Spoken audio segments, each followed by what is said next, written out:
Muito boa noite, queridos amigos. Estamos aqui de volta ao nosso Polêmica Espírita. Passou bastante rápido, né? Nossa quarta-feira passada, estivemos aqui com a Luciana Farias, falando sobre a questão controversa, polêmica, sobre as supostas adulterações, né, na obra A Gênese, de Allan Kardec. Ela fez uma brilhante exposição e vem agora nos brindar com a finalização desse assunto tão interessante. Mas antes de passarmos a palavra a Luciana Farias, e agradecendo a vocês todos pela participação, vamos aqui passar a palavra ao Paulo Neto. Boa noite, Paulo Neto. Boa noite, Arthur. Boa noite, Luciana. Olha, hoje a expectativa é grande, porque o que você já fez na primeira só dá uma expectativa boa para a segunda. Espero, como diz agora, sim, a gente vai fechar essa questão. Como eu te disse, no meu caso específico, eu fiquei totalmente convencido com aquela questão do levantamento que você fez das modificações, 1.500 e poucas modificações, sendo que um certo volume delas, 44%, se referia somente a questões de pontuação. E aí eu falo, pontuação, quem faz é só o dono da obra, que vai fazer uma revisão do texto. Então, para mim, já é o que basta para Kardec. Mas, com certeza, você vai ter muito mais coisa do que isso, né, Luciano? Com certeza. Isso aí, muito bom. E é o que nós esperamos, né, na noite de hoje, a Luciana que está, né, já aí no aguardo, e nós agradecemos, né, mais uma vez a presença de todos. Temos aqui já o Pigmento de Luz, o Ari Vilela nos prestigiando, a Daí Ribeiro, né? Também o Marcondes Moreira. E, Luciana, pode ativar aí o seu microfone para que, então, você possa iniciar o seu estudo de hoje. Obrigada, Arthur. Obrigada, Paulo. Boa noite a todos. Antes de começar, eu gostaria de esclarecer que, neste momento, eu estou no interior da Bahia. É um desafio. A gente sabe que nesse nosso país a internet oscila muito e no interior é pior.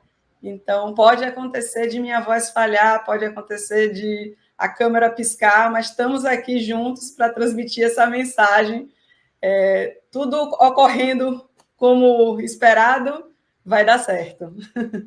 Perceba, está muito bom, a imagem está boa, o som também, e qualquer coisa a gente te avisa aí, né? E é normal, às vezes, a internet. Outro dia mesmo, uns 2 estudos atrás, nós tivemos um probleminha que nem foi aqui nosso, foi inclusive com a plataforma toda StreamYard e foi complicado. Então, são coisas que acontecem mesmo.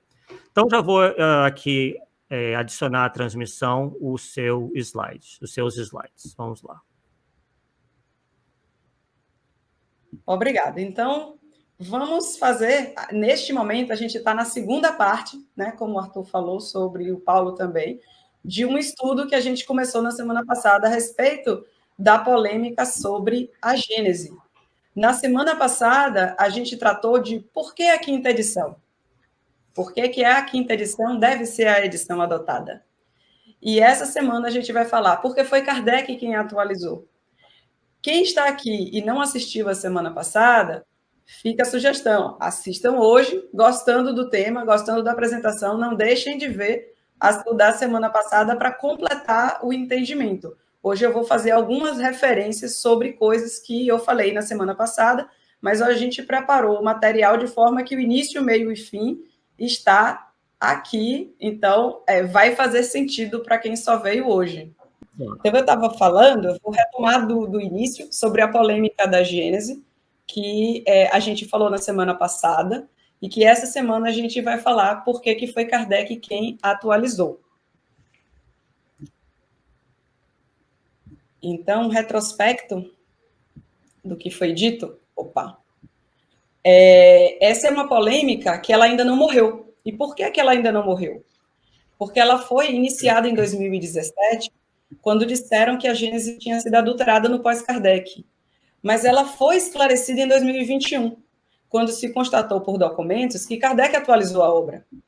Mas essa informação não chegou a todo mundo. Nem todo mundo sabe que não é mais o que pensou em 2017, que houve um esclarecimento, uma diferença em 2021, e que não se trata mais de adulteração, e sim de que Kardec atualizou a obra. E qual foi o efeito disso? É que mesmo sem a adulteração existir, os efeitos da ideia da adulteração persistem. Porque se esses efeitos tivessem acabado, a gente não teria mais polêmica. Kardec atualizou sua obra e a gente seguiria a nossa vida. E o que são esses efeitos? Né? É a publicação simultânea da primeira edição da Gênese, junto com a quinta edição na livraria. As duas dizendo que são versão definitiva. Então, quando isso acontece, e sendo que a primeira hoje está comprovado que é uma versão desatualizada, no momento em que ela diz, né, que o exemplar existe lá, dizendo só a edição autêntica para ler a primeira, a polêmica persiste pela falta de informação e de atualização. Então, essa polêmica persiste e a gente está trabalhando desde o início da pesquisa, a gente faz uma pesquisa, digamos assim, real time, uma pesquisa em que a gente trabalha e divulga aquilo que a gente encontrou e já ouve o feedback das pessoas e constrói o resultado em conjunto. A gente fez isso entre 2020 e 2021. Quem acompanhou a pesquisa teve a possibilidade de conhecer o que chegou. Quem não viu naquela época, a pesquisa acabou em 2021, vai ver agora a gente apresentando o resultado. Então, na semana passada, a gente começou entendendo a polêmica e os efeitos, que é o resumo do que eu fiz agora, para eliminar uma preocupação que existia quando essa informação foi falada em 2017. As alterações geram impacto na doutrina espírita. Muita gente, ao ouvir que a Gênese tinha sido adulterado, estava interessado nisso aqui. Porque se gerou impacto, isso é um problema. Se houve adulteração e gerou impacto, isso é um problema. Só que, na verdade, as alterações, não adulterações, mas alterações feitas por Kardec, geraram sim um impacto na doutrina. Mas um impacto positivo.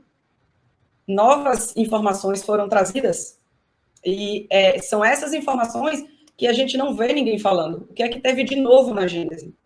E que foi novo ensinamento, que justifica ela ser chamada de aumentada. Na semana passada, a gente trouxe um exemplo de impacto positivo, de ganho doutrinário, um novo ensinamento que Arago e Kardec construíram juntos. Então, eu vou recomendar quem não viu que vá lá para poder conhecer esse novo impacto. Outros impactos existiram. Galileu conversou com Kardec e propôs o aumento e diminuição do volume da Terra como uma novidade na Gênese.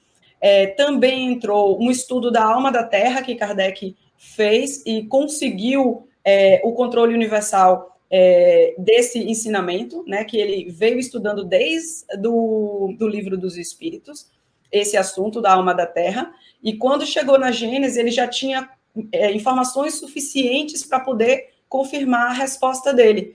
Ele publica, então, um artigo na Revista Espírita dizendo isso, e depois coloca o conteúdo na Gênese.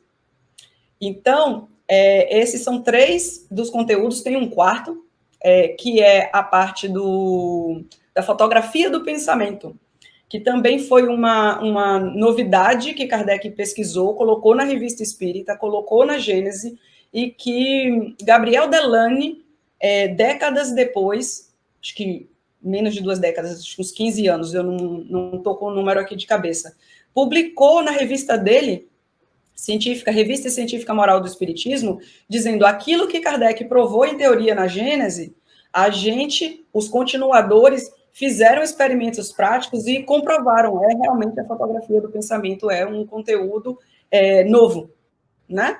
Então, passei aqui as 4 melhorias da Gênese, então proponho que vocês peguem a Gênese de vocês, a 5ª edição, a edição atualizada, e observem esse conteúdo. E leiam sobre isso. Bem, alguém pode estar se perguntando, como saber se a minha Gênese é atualizada? De repente a pessoa caiu de paraquedas na polêmica e não sabe. Se você for no capítulo 18 e no item 8 desse capítulo tiver uma mensagem de Arago, essa é a edição atualizada por Kardec. A da FEB a da LAC, que tem comentários de Herculano Pires, a do Salvador Gentili, a maioria das edições da Gênese publicadas no Brasil são a atualizada de Kardec. Agora, fechando esse retrospecto, vamos entrar no assunto de hoje. A gente hoje vai conhecer a história da Gênese, com base em todos os documentos que nós encontramos, não só a gente, diversas pesquisas aconteceram.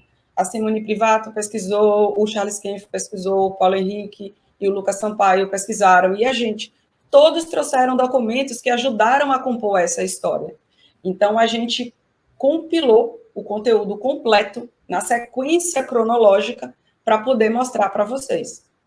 E ver Kardec atualizando a obra.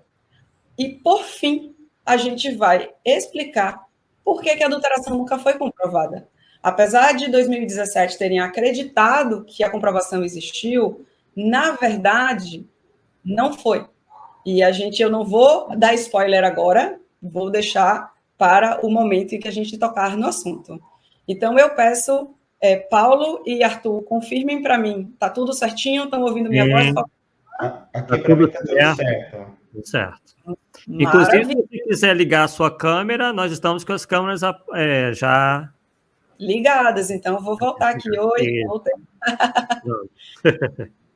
Vamos lá. Se travar, por favor, me avise. Ok. Uhum. Para eu tirar a câmera de novo. Então, vamos para a história da Gênese segundo as fontes primárias. Antes de eu entrar na história, eu preciso contar a todo mundo de onde vieram os documentos que são manuscritos e que contam essa história. Eles vieram da livraria chamada Edições Le Marie. Ela fica em Paris, ela fechou em 2021 e ela foi a fonte onde estava o acervo de Kardec, a parte que conseguiu ser preservada do acervo. E ela chegou no Brasil em momentos diferentes. O primeiro a trazer conteúdo para o Brasil foi Canuto Abreu. Quem conta essa história é o Paulo Henrique de Figueiredo no livro Autonomia. Então, esse Canuto foi lá, conversou com Paul Leymarie, o filho de Pierre Gaëtan Leymarie, que é o mais conhecido, e Paul Leymarie entregou o material, ele trouxe para o Brasil, mas não compartilhou. Esse material foi compartilhado a partir de 2018 com o projeto Cartas de Kardec. Este projeto trouxe uma parte do acervo. O Museu Acol foi lá no Edições Le Marie e comprou uma parte, adquiriu uma parte do acervo que não tinha sido entregue para Canuto. Canuto, quando saiu de lá, ele sabia que ele não estava levando tudo. E aí, o resto do material, uma parte desse material, passou a compor o Museu Acol, Allan Kardec Online. E o que é que esses dois grupos resolveram fazer? O pessoal da FEAL e o Museu Acol. Colocar o conteúdo desses manuscritos num único portal, uma parceria com a Universidade Federal de Juiz de Fora. Então, se chama Portal Kardec, o FJF. Vocês podem botar no Google que vocês encontram, sim, esse portal que tem os manuscritos e as transcrições e traduções. Tem tudo o que existe? Não. Por quê? O processo de transcrever e traduzir demora. De tempos em tempos, o grupo que trabalha com isso disponibiliza conteúdo. Então, a mesma coisa, quem leu Nem Céu nem Inferno, de Paulo Henrique e Lucas Sampaio, vai ver que eles falam que foram na França pegar material. Eles falam exatamente dessa mesma livraria. Então, a fonte de todo mundo é a mesma. Por quê? O local onde o conteúdo do acervo de Allan Kardec foi preservado foi aí. Esclarecido esse ponto, a gente, então, vai entrar na história. Mas a gente precisa ter em mente qual é o aspecto da história que diz respeito à polêmica. Porque a história é muito gostosa, é muito legal a gente acompanhar as coisas acontecendo. Mas a gente precisa ter uma atenção, porque junto com a história a gente está aqui no papel de investigador. Por quê?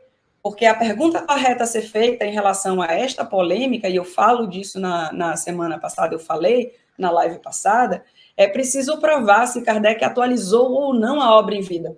Então, eu peço que vocês acompanhem a história observando este ponto. Kardec atualizou a obra em vida? A gente conseguiu comprovar isso ou não? Ela vai ser autêntica se foi Kardec, ela vai ser adulterada se tiver sido outra pessoa. A história começa a ser contada a partir da denúncia de adulteração. Por quê? Porque é a resposta dessa denúncia que traz a primeira versão da história. Então, 15 anos depois que Kardec faleceu, Henri Sauce fez uma denúncia. O que é que ele disse? Não estou certo se todas as obras de Allan Kardec foram maculadas por mãos sacrílegas. E ele estava falando da Sociedade Anônima, fundada por Amélie Boudet no pós-Kardec, que nesta época era gerenciada por Pierre Gaëtan Leymarie.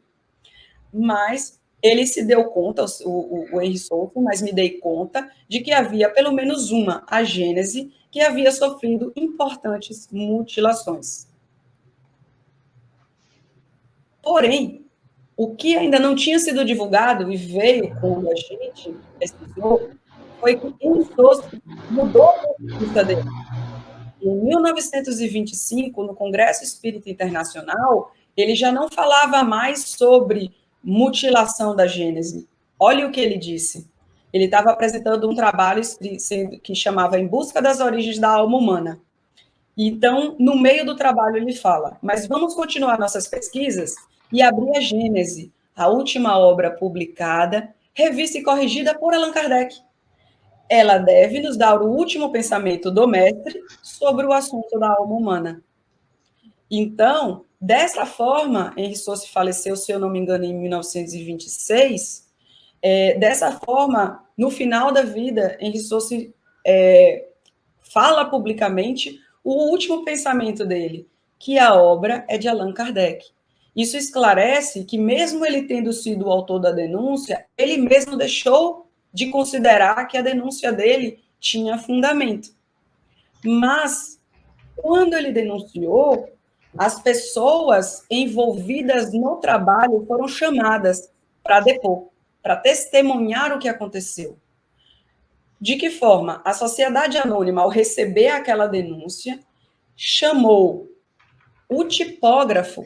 Naquela época, hoje é gráfica, naquela época, quem imprimia a obra chamava tipografia, e o tipógrafo era o profissional que trabalhava lá. O nome dele era Rouge, ele era o dono da tipografia. Chamou também Rousset, que confeccionava matrizes e clichês, que são instrumentos utilizados no processo de impressão.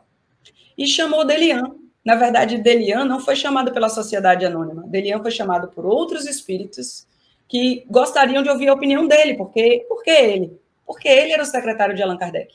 Então, qual é a melhor forma de saber o que aconteceu? Chamar as pessoas que estavam junto com Kardec na época, que podem narrar o que é que eles viram, no que é que eles participaram, o que é que eles fizeram. Então, a gente começa contando a história, contando o que essas pessoas dizem que fizeram, que foi o que efetivamente aconteceu. Então, opa, pulou demais aqui. Não pulou. O que é que acontece? Há uma questão, quando a gente cai direto no texto, na fala dessas pessoas, sem entender o processo tipográfico do século XIX, fica difícil entender do que é que eles estão falando. Porque no século XXI a realidade é outra, a gente tem computador em casa, tem impressora, é outro mundo, né? Então, vamos entender as palavras que eles usaram, o que significa. Essas máquinas são 3 exemplos de prelo, que era a forma de imprimir na época. A impressora de hoje era o prelo de antes. E esse prelo ele funcionava com instrumentos chamados tipos móveis e clichês. E no meio dessa história inteira tinham matrizes que permitiam a transformação de tipos móveis em clichês. E é sobre isso que eu vou detalhar. Então, a gente vê aqui no canto superior esquerdo o tipógrafo pegando nas caixinhas o quê? Letrinhas. A gente vê aqui, ó, na mão dele o que é que tem? Um conjunto de letras e espaços que compõem um texto. Por que móveis? Porque esse texto ele não fica congelado, ele vai montando a partir de cada letrinha, e essa letrinha pode ser movimentada para outra posição, pode se substituir uma palavra por outra. Enquanto estiver nessa forma de trabalho, é possível atualizar o texto. E assim, quando uma obra vai ser impressa no século XIX, a primeira coisa que precisava ser feito era pegar o manuscrito e transformar ele nessa sequência de tipos móveis, que era o que ia para o papel. Ok, isso era para fazer a impressão a primeira vez e enquanto o autor quisesse atualizar a obra. Depois que o autor dissesse ok, já estou satisfeito e eu quero continuar imprimindo, eu quero continuar pedindo a impressão, mas sempre do mesmo texto. Aí, ele precisa liberar esses tipos móveis que são do tipógrafo, para o tipógrafo usar em outras obras. O que ele faz? Ele solicita a confecção de uma matriz. Se a gente observar aqui, do canto inferior esquerdo, a gente vê que a letra está para dentro e não para fora. Por quê? Isso aqui é a forma. Imagine, isso é a matriz. Imagine a gente pegar essa placa que está aqui e encostar no tipo móvel de cima e todas as letras afundarem essa placa. É assim que se faz uma matriz. Então, ela fica com o chamado negativo, o buraquinho. Para quê? Para que precisa da matriz? Porque o tipo móvel vai ser desmontado e, a partir daí, quando se precisa imprimir de novo, é preciso fazer o clichê.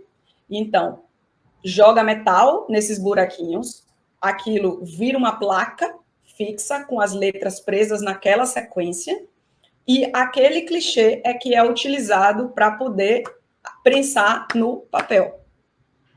Ok? Então, a matriz é só a forma do meio do caminho, é o que permite transformar tipo móvel em clichê.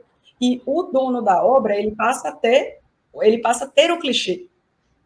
E aí, ele solicita as impressões. Aí, importante também que não basta, depois que tem o clichê, pode jogar a matriz fora? Não. Porque, à medida que isso vai sendo impresso, há um impacto entre as letras do clichê e o papel. E a estrutura onde o papel está apoiado, né? De forma que o clichê quebra, né? Com o tempo. E aí, o que é que precisa ser feito? Um novo clichê, aquele clichê jogado fora, usa a matriz e fabrica o clichê. Então, a matriz é a estrutura do texto para fazer quantos clichês forem necessários. Entendido isso, vai ficar claro a explicação deles. O que é que eles disseram que aconteceu? Olha, Kardec autorizou a primeira impressão em 67, e nós imprimimos a primeira, a segunda e terceira edição. Quem está falando aqui? Rouge e Rousset estão dizendo que imprimiram, e Delian está dizendo que eles imprimiram. A história dos três é a mesma. Depois, Kardec solicitou, ainda em 68, e sempre que eu falar 68, é século XIX, 1868. Ele solicitou a segunda impressão.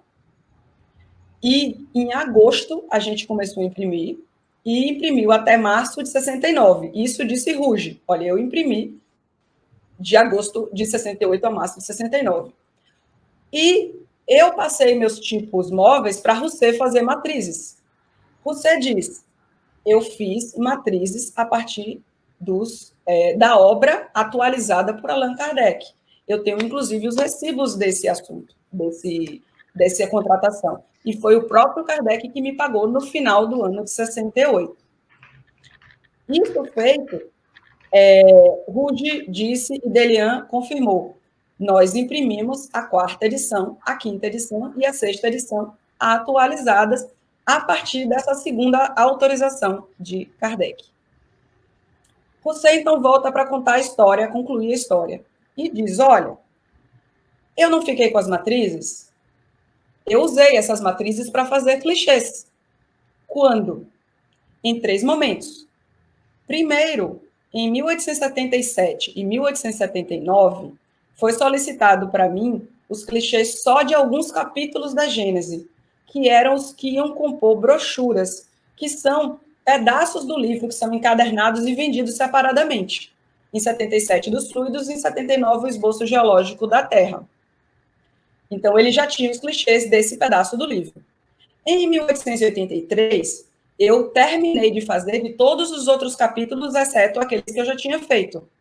Entreguei esses clichês para Aurô, o tipógrafo da Gênese, que imprimiu uma edição naquele ano. Aí Delian conclui, se Rousset fez a matriz com Kardec em vida, e essa matriz gerou o clichê que imprimiu a edição de 1883, o texto dessa edição da Gênese de 1883 é seguramente o texto de Kardec. E sim, ele é atualizado e igual a todos os outros, desde a quarta edição para frente. Assim, eles concluíram a história deles. É interessante porque é bom a gente ouvir, né? Quando a gente quer analisar uma coisa, até num processo de disputa entre coisas, o depoimento de quem fez, ele pesa muito, né? Mas, em compensação, também é interessante a gente confirmar. Será que existem documentos que corroboram, ou seja, que confirmam a mesma coisa que as pessoas disseram? Foi isso que nós fomos atrás. E nós observamos que houve apenas duas pequenas diferenças na história toda que eles contaram. Praticamente tudo que eles disseram a gente conseguiu confirmar que era verdade. Agora, a gente não tem como saber quando foi que Kardec pediu para eles começarem a trabalhar. Mas a gente sabe quando foi que o tipógrafo registrou para o governo francês que ele iria imprimir a versão de publicação. E isso não aconteceu em 68, e sim em 69. Então, essa é uma das mudanças. Não significa que eles estão errados. Kardec pode ter pedido para eles em 68 e pode ter pedido, o tipógrafo pode ter pedido para o governo francês, isso a gente tem certeza, pediu em 69. A outra coisa é que a quarta edição, a gente confirmou que ela, na verdade, foi impressa em 68, ainda igual às primeiras. Ou seja, eles se equivocaram a dizer que a quarta edição fazia parte dessa segunda tiragem atualizada. Consideremos que a intenção não é ou tudo ou nada. Não há necessidade de esperar que alguém acerte tudo do seu depoimento. Um depoimento feito 15 anos depois do fato acontecido, houve essa diferença. Esses são os fatos, é com fatos que a gente trabalha. Agora, vamos fazer o seguinte, para dar continuidade à história. Vamos ouvir o que é que a gente confirmou. Qual é a história confirmada hoje sobre como foi a publicação da Gênese, o trabalho feito por Allan Kardec. Há, sim, um pedido de primeira impressão autorizado por Kardec, que o tipógrafo registrou em outubro de 67. O documento foi encontrado.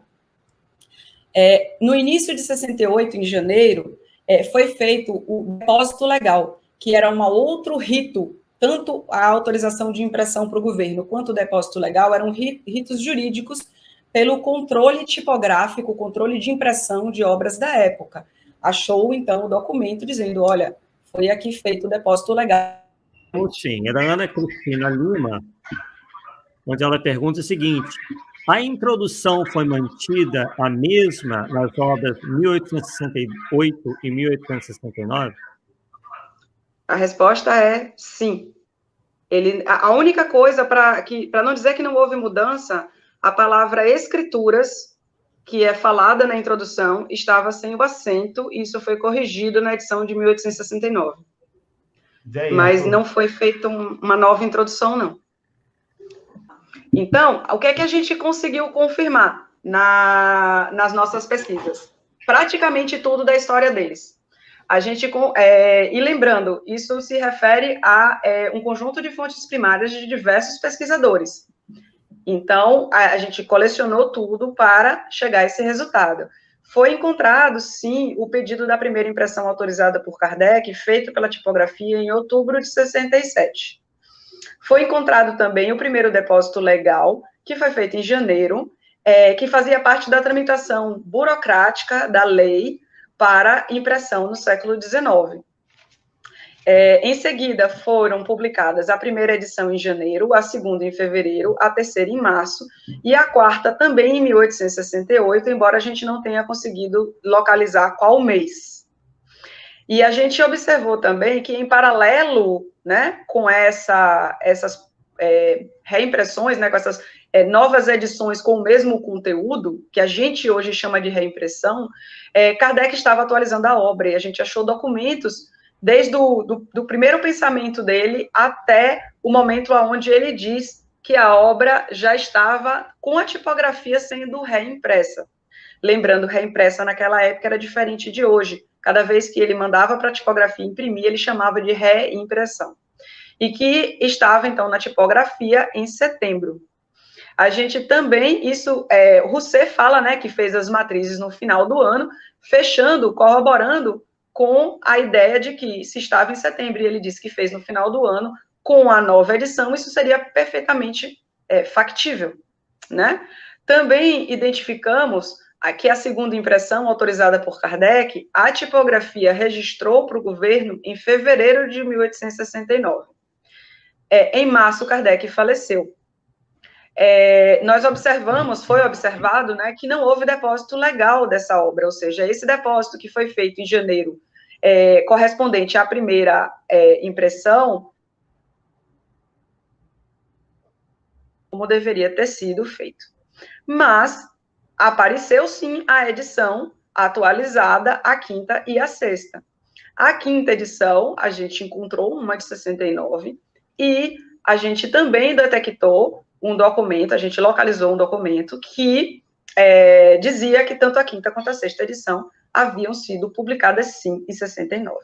O que tudo isso fecha o que eles falaram, o que as pessoas que executaram falaram que aconteceu, assim fazendo com que essa parte de baixo que fala da terceira impressão autorizada por terceiros, em dezembro, na verdade, não seja uma novidade, não seja uma mudança do texto da obra. Por quê? Porque essa nova quinta edição que aparece aqui é uma reprodução da quinta edição de 69. Mas por que quinta edição de novo? Eu não sei responder isso. O que eu sei é que tem duas. A gente olha o fato e relata o fato. A gente sabe que isso não é a primeira vez que acontece. Kardec publicou 2 vezes a segunda edição do Livro dos Espíritos. Por que é que resolveram repetir a quinta edição que já tinha saído, ao invés de colocar a sétima? Enfim, talvez a gente nunca saiba. Mas o importante aqui para a história é saber que essa quinta edição não é o momento onde a obra foi atualizada pela primeira vez. E aqui sim houve o depósito legal correspondente a essa edição. Rousset disse que fez os clichês de uma edição de 1883. A gente, de fato, encontrou uma edição da Gênese de 83, que é a sétima. E, olhando para a edição, foi confirmado que Auroa era o tipógrafo, conforme eles tinham dito, e que aquela edição foi impressa, sim, com clichês, como Rousset disse que fez. O que é que mudou dos documentos que a gente encontrou em relação ao que aqueles que fizeram contaram? A segunda impressão, repito, né, a gente já falou disso, mas eu repito para reforçar, que a autorização formal para o governo só aconteceu em 69, embora eles tenham dito que Kardec tinha autorizado para eles em 68, e que a quarta edição, na verdade, foi de fato impressa em 68. E assim é que a gente fecha a história, digamos assim, a análise técnica da versão da história, dizendo, ok, a história pode ser sim contada e faz sentido conforme eles falaram, além de outras coisas que a gente também trouxe. Mas eu não quero parar só nessa parte. Isso responde à confirmação de que aqueles que fizeram disseram praticamente tudo correto. E que o que eles se confundiram, como, por exemplo, a quarta edição não ser de 69, ser de 68, não afeta a pergunta que a gente começou lá em cima. Falei para vocês, fiquem atentos. A pergunta que a gente precisa responder é: Kardec atualizou em vida a obra? Bem, a gente está vendo aqui na impressão em setembro. Se está na impressão, não tem como imprimir uma obra que não está pronta, né? Então, agora não vamos ficar só nos nossos argumentos. Eu gostaria de convidar vocês para fazer um passeio nessa história. E aí eu vou combinar com o Paulo, meu apoiador de PowerPoint, meu parceiro no PowerPoint, para, eu sempre que eu disser próximo, você troca o slide. Porque eu vou contar a história e vou falar próximo. Certo? Então, próximo. Assim, permaneça no outro, eu não vi que você tinha trocado. Vamos lá.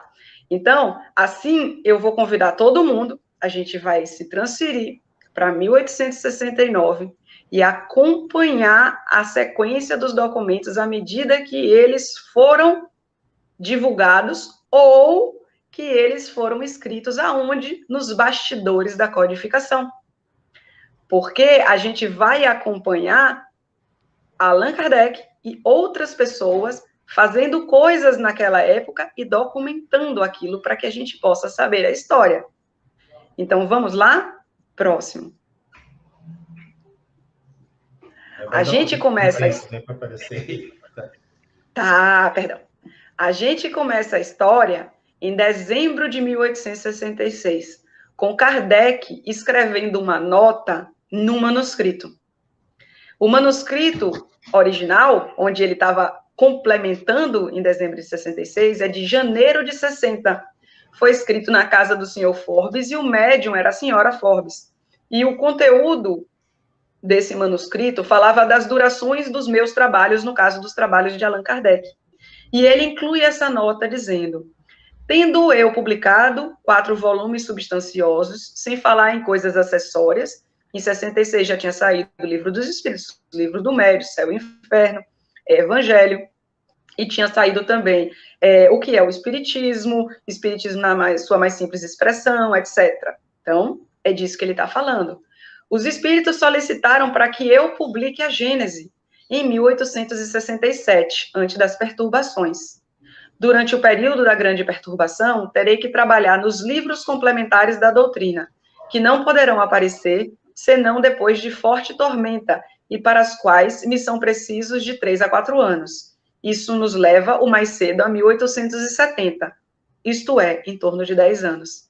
Então, é legal a gente ver aqui Kardec falando, poxa, eu já fiz um monte de coisas, os espíritos estão me pedindo uma obra nova para publicar numa determinada data, estão combinando comigo, eu estou trabalhando em parceria com ele, vai ter uma perturbação depois, e eu ainda tenho outras obras para fazer depois dessa. Mas o nosso foco aqui é a Gênese. Então, a gente vai continuar acompanhando a história. Ele prometeu, os espíritos pediram para 67. O que é que aconteceu? Vamos próximo.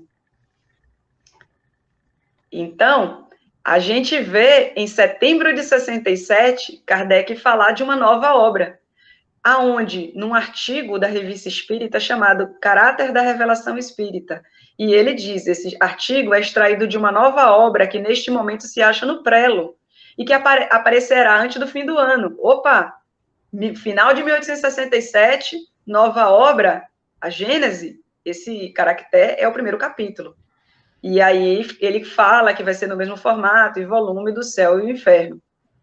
Próximo. Outubro de 67. A gente agora vai para o lado de Ruge, o tipógrafo que Kardec tinha contratado.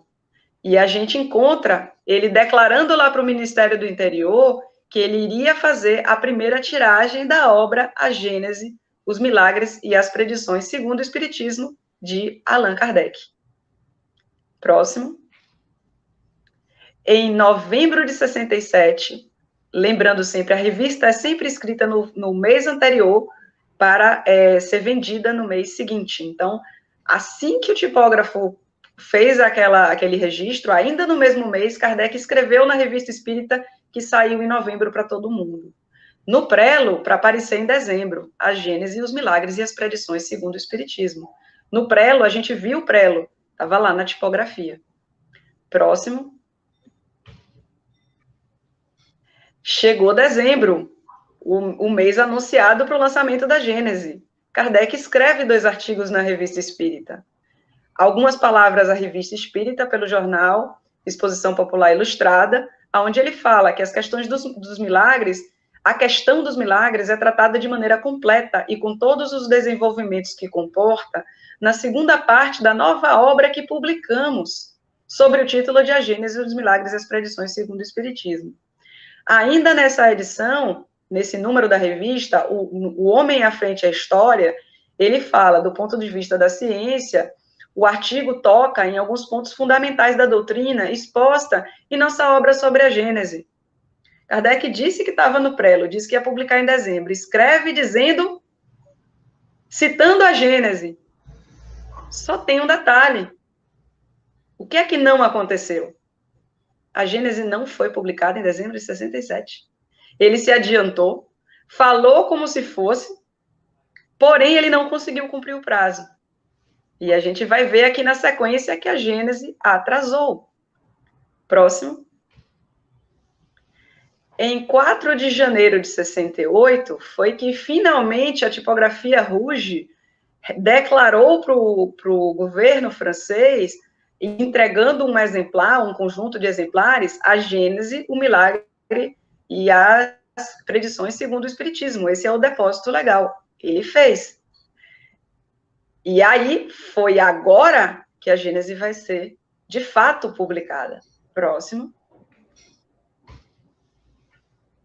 Chegamos na Revista Espírita e encontramos Kardec anunciando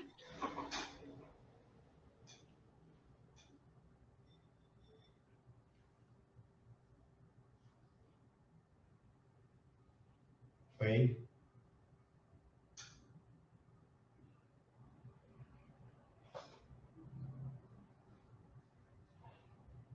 Caiu?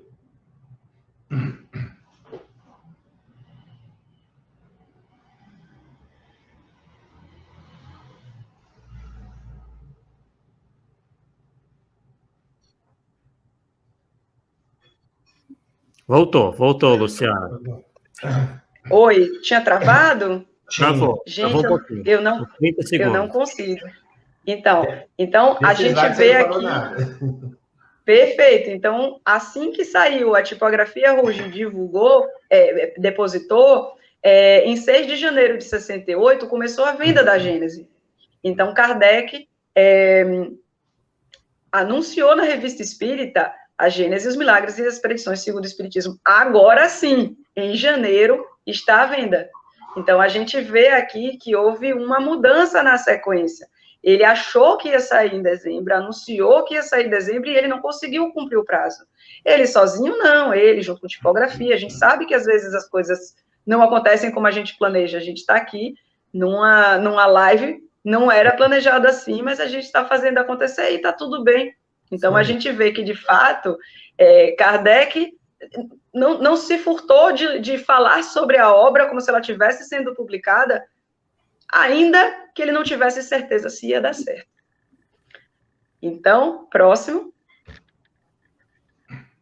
Chegamos na primeira edição da Gênese, que a gente vê aqui, que foi lançada pela Livraria Internacional, que é uma filial da Lacroix, que é uma livraria e editora de Bruxelas, na Bélgica, e ela foi lançada, então, em 1868. Esse ano aqui, ele indica o ano de publicação da obra. Eis, então, a primeira edição disponível para todo mundo comprar. Próximo.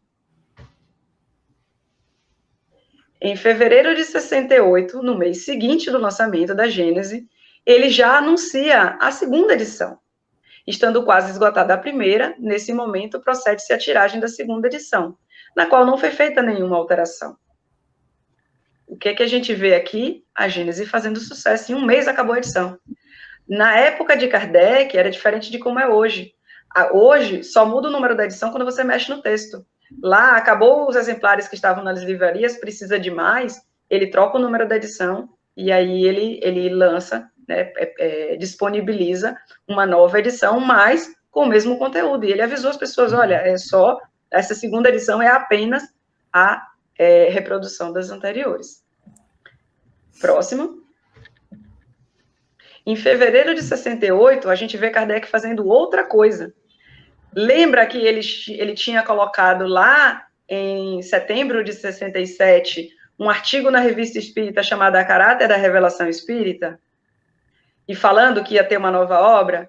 Então, o que acontece? Quando chegou em janeiro, aquele artigo modificado foi parar dentro da Gênese, e em fevereiro, ele diz, fizemos uma tiragem à parte do primeiro capítulo de A Gênese numa brochura. Ou seja, ele encadernou esse conteúdo e vendeu separadamente. E avisou também, tendo sofrido atraso, a tiragem dessa brochura atualmente está terminada. Então, tal era a importância deste conteúdo do primeiro capítulo, que ele publicou antes na Revista Espírita, depois ele colocou na obra, depois ele vendeu separadamente. Quem quisesse só o primeiro capítulo poderia comprar. E ele queria que isso tivesse saído antes também. Atrasou a Gênese, atrasou o Caráter da Revelação Espírita na sequência. Próximo. Chegamos agora ao final de fevereiro de 68. Aquelas coisas que a gente acabou de falar de fevereiro foram do início do mês, saíram na Revista Espírita. No final do mês, mal foi lançada a primeira edição da Gênese, já estava lançando a segunda sem alteração. Olha Kardec conversando com o Espírito, num manuscrito que ele escreve no topo, Conselhos sobre a Gênese, esse é o conteúdo. O manuscrito tem 2 páginas, eu recortei um trecho para a gente acompanhar, lembrando, a gente está lá na máquina do tempo, junto com Kardec, acompanhando essa conversa. Eu recortei um trecho que vai ilustrar o que estava acontecendo naquela época.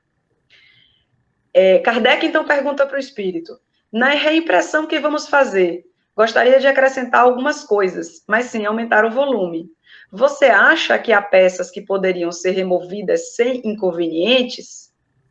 O que é que Kardec diz aqui? Olha, eu vou imprimir de novo a obra, eu acabei de imprimir a segunda edição, eu quero imprimir de novo. Mas eu não quero imprimir igual mais não. Eu quero acrescentar coisas, mas eu não quero que a obra fique maior. Volume, espaço que o livro ocupa. Mais página, mais grosso, mais fino. Ele não queria... Ele quer colocar mais coisa, mas não quer que o livro fique mais grosso. Eu posso tirar coisa? Foi a maneira que Kardec encontrou de resolver uma equação. Não dá para você acrescentar coisa e o livro não aumentar de volume. Hoje, a gente nem é eletrônico, ele ocupa mais espaço no HD, na memória, enfim. Então, a resposta do Espírito, a minha opinião, é que não há absolutamente nada a retirar de doutrina. Tudo ali é útil e satisfatório em todos os aspectos. Mas, também acredito que você poderia, sem desvantagens, fazer o quê? Condensar ainda mais certas ideias, que para serem compreendidas não precisam de desenvolvimento, pois já foram esboçadas em outro lugar. No seu trabalho de remodelação, você pode fazer isso facilmente. Então o Espírito disse, não tire a doutrina, mas condense a ideia, enxugue a quantidade de texto que você utilizou para transmitir aquela ideia, porque aquele desenvolvimento não é necessário para ser compreendido, e eu sei que você vai ser capaz de ver. Olha que maravilha, Kardec propôs uma coisa, o Espírito, então, concordou com a proposta de Kardec e disse como. E eu vou pedir para Paulo passar o próximo, porque o manuscrito continua, a resposta ainda tem um pedacinho. Ele aí reforça, devemos deixar intactas todas as teorias que aparecem pela primeira vez aos olhos do público. Nada de cortar das ideias, repito, mas somente o quê? Podar trechos aqui e ali que não acrescentam nada à clareza. Você será mais conciso, sem dúvida, mas igualmente compreensível. E é assim, com o terreno ganho, que você estará livre para adicionar o quê? Elementos novos e urgentes. Então, o que é que o Espírito diz aqui? A ideia você não deve cortar, mas sim os trechos que não acrescentam a clareza. Agora, quem decide qual é o trecho que acrescenta ou não a clareza? Kardec. O Espírito diz, não disse na parte anterior aqui da resposta? Você será capaz de saber. É o que eu penso, é o que o Paulo pensa, é o que o Arthur pensa, é o que o pessoal que está ouvindo a gente pensa. Não, de repente eu posso olhar um trecho que Kardec podou e achar que não devia ser podado. Percebe? Mas o Espírito entendeu o que Kardec pediu e ele considerou que os elementos novos e urgentes precisavam, de fato, entrar na obra. Então, sim, eles combinaram que era para fazer dessa forma. Assim, ficou o conselho do Espírito para Kardec. Isso não significa que Kardec precisa seguir, mas isso significa que Kardec pode seguir se ele quiser. Então, vamos ver o desdobramento da história. A ideia, ela foi lançada, está na mão de Kardec resolver o que ele vai fazer. Março de 68, eu vou pedir o próximo, por favor. A gente vê ele lançar a terceira edição da Gênese. A segunda edição está quase esgotada, nesse momento se tira-se a terceira para não haver o quê? Interrupção. Então, é o seguinte, apesar dele estar nos bastidores, trabalhando na nova edição, o público estava clamando, os leitores queriam um Gênese para ler. Ele não podia dizer, peraí, gente, eu estou atualizando aqui a obra, vocês vão ficar sem ler. Não, o Espírito disse lá no passado, essa obra precisa sair antes do quê? Das perturbações. Então, ok, enquanto acaba, lanço novo, acaba, lanço mais. mas no bastidor eu estou fazendo o quê? Trabalhando. E como é que a gente vê isso? No próximo slide. Julho. A gente começou em fevereiro, passamos por março, chegamos em julho. Julho, ele conversa com um espírito que a gente conhece, ele também, Didier. Foi o editor de Kardec, que desencarnou cedo, relativamente cedo, em relação à doutrina, né, o tempo de desenvolvimento da doutrina, e do lado de lá, continuou ajudando, olha que legal. E o manuscrito se chama Correção de a Gênese. Na letra de Kardec, aqui nesse manuscrito, aparece. Aqui embaixo, onde eu botar o símbolo do Museu ACOL, é a origem do manuscrito. Podem aparecer também outras referências, vocês sabem que é a origem. Vamos, então, ler juntos? Estamos ali junto com Kardec, conversando com Didier.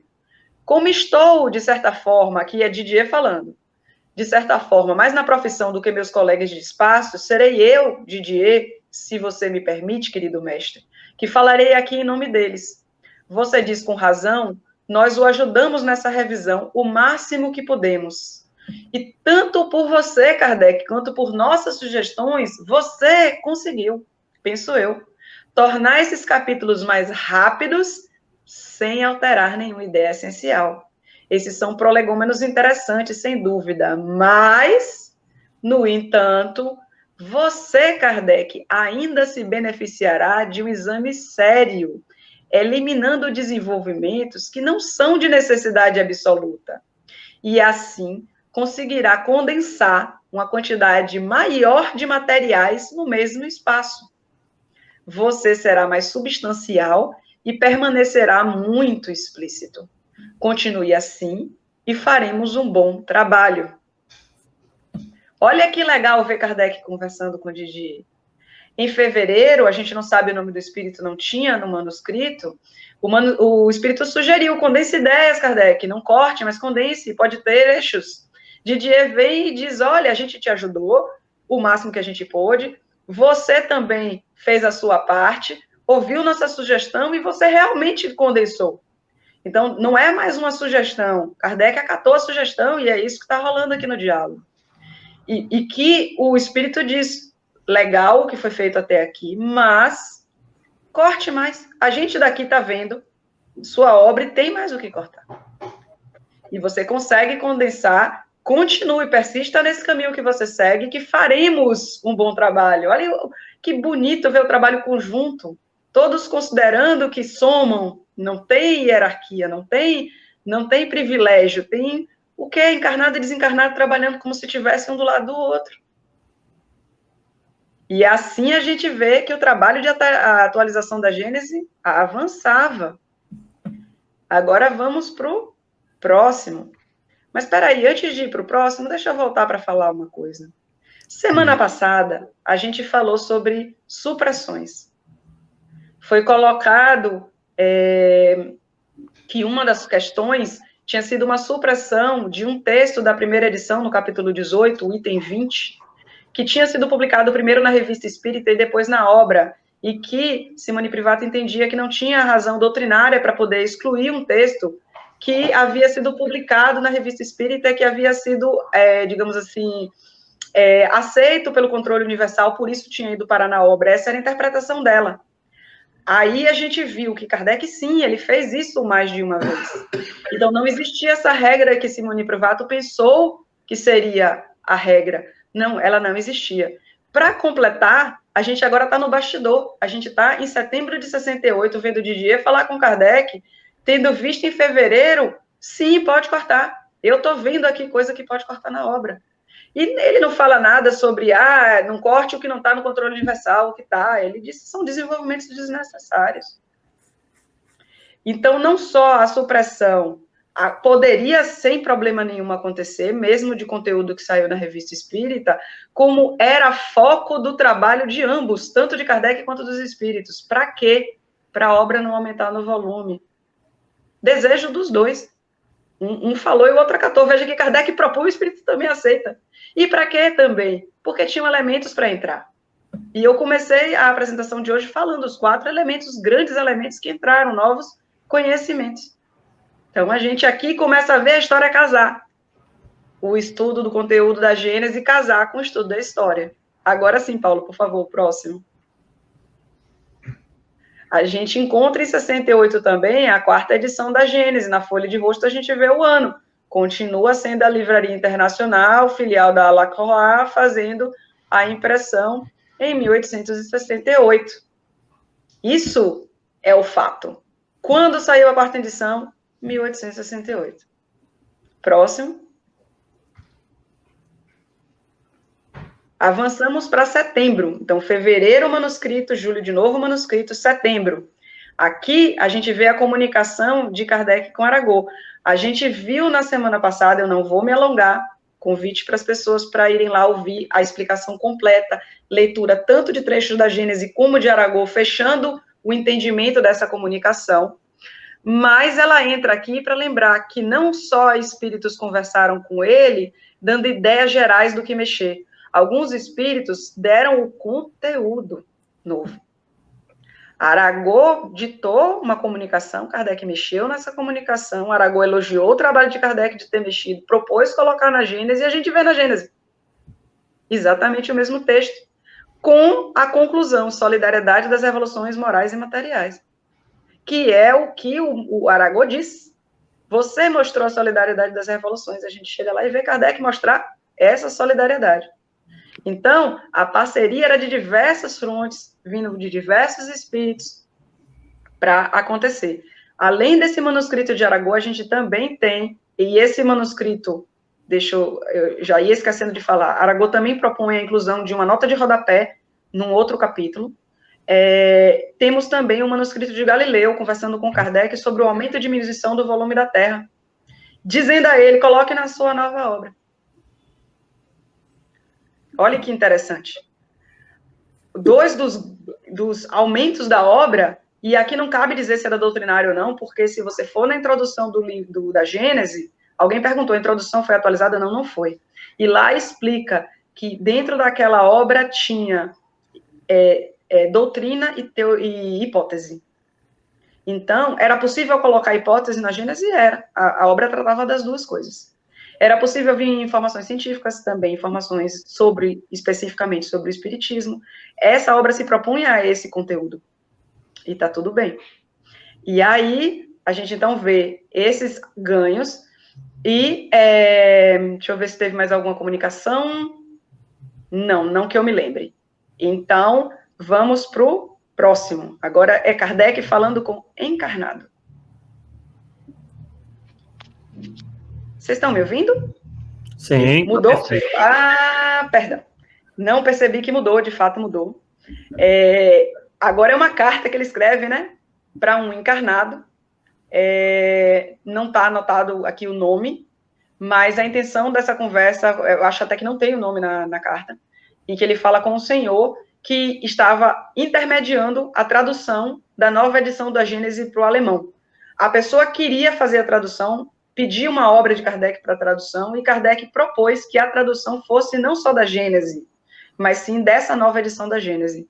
Vamos acompanhar o texto. O manuscrito é maior, eu cortei um trecho, para a gente pegar, porque a gente está aqui do ladinho, imagine a gente estar do ladinho de Kardec, vendo o que é que ele escreveu, que ajuda a contar a história. Dado que o Livro dos Espíritos e o Livro dos Médiuns foram traduzidos por uma outra pessoa, a obra mais importante a ser traduzida e aquela que faria, no momento, o maior sucesso na Alemanha é a Gênese. E é com ela que deseja que essa pessoa que está pedindo a tradução comece. Essa obra está, nesse momento, na reimpressão, com correções e acréscimos importantes. É desta nova edição que ele quer que a tradução seja feita. Consequentemente, ele lhe enviará as folhas à medida que forem impressas. Já existe cerca de metade delas. O céu e o inferno vai igualmente ser reimpresso com correções, avisa Kardec a pessoa. Inteiramente pronto, portanto, haveria apenas o Evangelho. Mas, repito, é útil no interesse da coisa começar por a Gênese, da qual eu posso enviar as primeiras folhas em poucos dias. O que é que a gente pega aqui desse diálogo que foi feito entre Kardec e a outra pessoa? O texto desse manuscrito, se ler o texto completo, ele vai estar escrito como se fosse o secretário de Kardec falando. porém, no manuscrito, a letra é de Kardec. Então, a gente inferiu e a gente encontrou outras situações que Kardec, às vezes, rascunhava e deixava o detalhe para ser feito pelo secretário. Lembrando, 68, quem era o secretário? Delian. Delian, aquele que falou, contou a história, junto com o tipógrafo Rouge, junto com você, foi a pessoa que estava envolvida aqui como secretário de Kardec. Então, ele leu esse texto, acompanhou esse texto, saiu.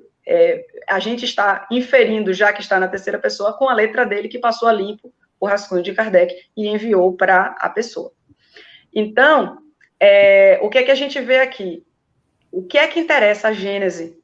E faz todo sentido, porque os espíritos não disseram que antes do tormento, turbulência, agora eu não lembro realmente a palavra que ele usou, mas existia momentos de turbulências na vida, e a ideia era essa, ele atualizou a obra, vamos então colocar. As turbulências na prática não tinham acontecido ainda, estava tudo ok, a gente vai ter problema de Comuna de Paris e etc., a questão da história, a história vem depois, né? E essa obra está onde agora? Quem diz é Kardec, na reimpressão. Ah, mas peraí, reimpressão é imprimir o conteúdo igual? Não, não vamos cair em anacronismo. Reimpressão é pedir de novo para a tipografia imprimir. Porque ele continua a frase dizendo isso, com correções e acréscimos importantes. O que é que está na tipografia? O manuscrito. Para quê? Para montar aqueles tipos móveis. Para imprimir o quê? A obra corrigida e acrescida. E agora, ele ainda está combinando com o tradutor, olha, eu já vou começar a enviar a você as folhas para você começar a traduzir. Porque é dessa obra que eu acho melhor traduzir. Aí eu pergunto a vocês, vamos refletir aqui, vamos parar um minutinho aqui de acompanhar Kardec e refletir. Kardec envia folhas para um tradutor traduzir de uma obra que ainda não está pronta. Kardec manda para a impressão, diz que já imprimiu metade, mas ele não terminou a obra. Essa é a parte da lógica. Agora, não tem só a parte da lógica. Tem um estudo sobre o funcionamento da tipografia, que é quem realmente nos dá a resposta. O que é que estava acontecendo lá, nesse momento da reimpressão? É o próximo slide que a gente vai ver o que significa essa impressão na tipografia com as folhas. Processo tipográfico do século XIX, provas de impressão.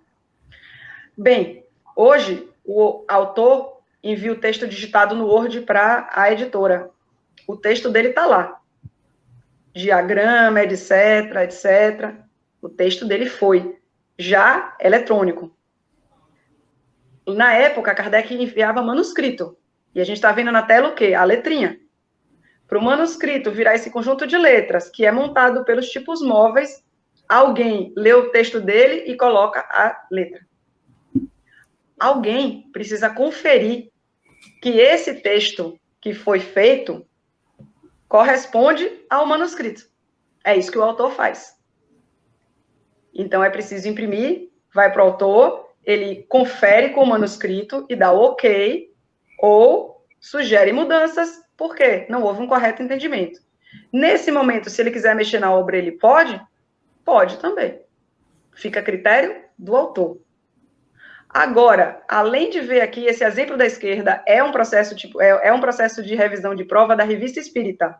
Esse de baixo é a letra de Kardec. Esse de cima é o que saiu na Revista Espírita. Eu trouxe um caso concreto que a gente encontrou no Museu Acol.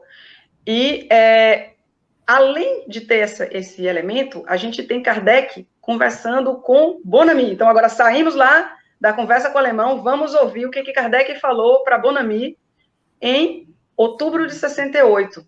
Bonamy é quem escreveu A Razão do Espiritismo. Kardec e ele já se conheciam há um tempo.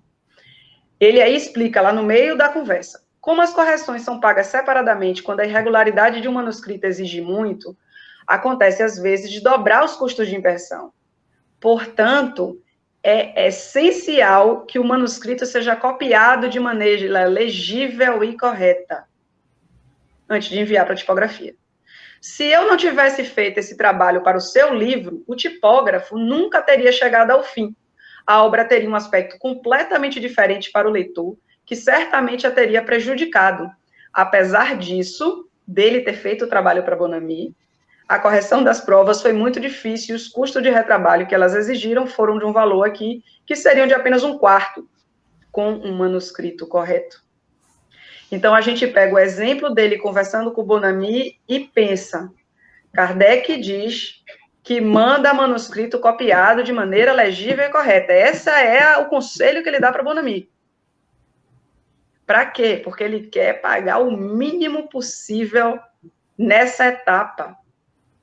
De preferência que o tipógrafo não erre nada. Ele sabe que vai acontecer, ou ele sabe que vai acontecer pequenos ajustes, mas é isso que ele sugere. A gente, então, volta lá para ele conversando com um encarnado sobre a tradução da Gênese para o alemão, dizendo, está na tipografia, já imprimiu metade da obra.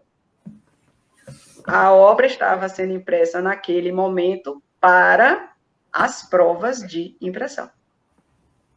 Por isso que ele diz, olha, totalmente pronto, ou seja, publicado, que você pega o livro redondinho e trabalha a tradução, só tem o Evangelho, os outros já foram traduzidos. Mas eu prefiro que seja da Gênese. Aqui, por que eu estou me detendo nisso aqui? Porque é analisando a conversa dele com os espíritos que a gente pega o fio da meada da história. Por quê? A gente não tem um filme. A gente tem, cada manuscrito representa um fragmento, um momento da história. E é somando esses fragmentos que a gente consegue costurar a história. Isso é a historiografia. Esse é o trabalho do historiador. Então, vamos voltar agora a acompanhar Kardec. Ele já terminou, a Gênese está na tipografia, sendo reimpressa. E o que é que acontece depois? Próximo. Chegamos no final de 68, e esse da foto é Rousset. Ele é aquele que cuida de matrizes e clichês. E o que ele faz? Ele confecciona as matrizes de A Gênese. Fizemos as matrizes de A Gênese, da gráfica Rouge, cobramos essas matrizes do senhor Rivaio. Então, aqui a gente vê Rivaio, Allan Kardec, pagando para esse rapaz, esse senhor, no final de 68. E isso está registrado aonde? Folha 246 do nosso livro de faturas. E a gente vê aqui o que é que foi feito? Aquela matriz, aquele molde que ia usar depois para fazer o clichê. Quando você faz esse molde, o que é que você faz? Você congela a obra. Você não quer mais atualizar a obra depois de ter feito isso. E assim, Kardec fez com a Gênese. Pronto, estou satisfeito com essa edição de A Gênese. Ele teria pago ao Rousset, no final de 68, para fazer um clichê que a obra não tivesse pronta? Acho que não, né? Então, aí, continuando a história, a obra estava pronta. Próximo. Quem também fala dessas matrizes? Amélie Boudet. Ela conta que essas matrizes feitas pelo senhor Rousset, esse é o manuscrito onde tem a fala dela, esse é um documento, Inventário da Sociedade Anônima de 1873, e aqui tem duas matrizes, Céu e Inferno e A Gênese. Por que só tem o Céu, o Inferno e A Gênese? E as outras obras? As outras obras, ela faz o registro também dos clichês. Ela coloca aqui matrizes, e matrizes tem de todas, depois ela coloca lá apenas os clichês das outras. E aqui eu recortei as duas primeiras, que foram as duas que Kardec colocou lá na carta, vou mexer nas Gênesis e na sequência eu vou mexer no Céu e o Inferno. Aqui a gente vê que está em formato de matriz. Por que é interessante isso? Porque em 1873 ainda era matriz, não tinha clichê. Vai chegar clichê lá na frente. Próximo. Saímos de perto de Kardec e vamos para o lado de Rouge, para a gente ver o que ele estava fazendo em 4 de fevereiro de 69. Ele declarou para o Ministério do Interior, que é o governo francês, aqui nessa última linha, que ia imprimir a Gênese segundo o Espiritismo de Allan Kardec. Então, essa é a autorização formal que Ruge, em nome de Kardec, registra. Porém, a gente disse que a tipografia Ruge não fez o depósito legal, ela fez só metade do que a lei previa. O que é que acontece? O que significa isso? Primeiro, a gente pega o decreto imperial de dezembro de 1810 e lê no artigo 48, os tipógrafos eram obrigados a quê? A depositar exemplares. De quê? De cada obra impressa por eles. Então, de fato, a gente constata por esse artigo que ele imprimiu, teria que depositar. Não depositou, ele descumpriu a lei. Quando a gente vai para a lei de 21 de outubro de 1814, porque aquela lei daquele artigo, apesar de prever que era obrigado, não tinha nenhuma sanção, não tinha consequência se a pessoa não fizesse. Em 1814, eles acrescentaram na lei qual seria a consequência de não cumprir a lei. Artigo 16, a falta da declaração antes da impressão e a falta do depósito antes da publicação, conforme indicado no artigo anterior dessa lei, né, serão punidos com uma multa de 1.000 francos pela primeira vez e 2.000 pela segunda. Ruge não depositou. Se descobrirem, ele vai ser multado. Se não descobrirem, não vai acontecer nada. Então, essa era a solução. Caso descobrissem que ele descumpriu a lei, ele precisava depositar? Depois, atrasado? Não. Ele só precisava pagar a multa. Perfeito? Assim a gente acompanha como foi que Ruge, o que é que estava em jogo, né? A gente vê ele fazer uma coisa e descumprir uma lei. Vamos agora para o próximo. Para a gente estar chegando aqui no finalzinho da história com Kardec vivo. A Revista Espírita de abril de 69.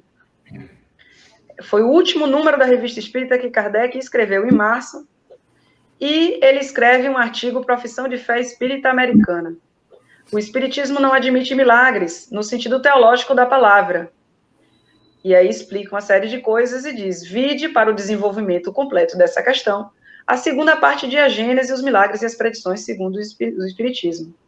Quando a gente abre, e aqui está aquele comparativo que eu falei na semana passada, que a gente consegue ver a Gênese lado a lado, todo o texto das duas edições, o que é igual e o que é que mudou, a gente percebe que os milagres no sentido teológico, que é o subtítulo que está aqui no topo, só entrou na quinta edição.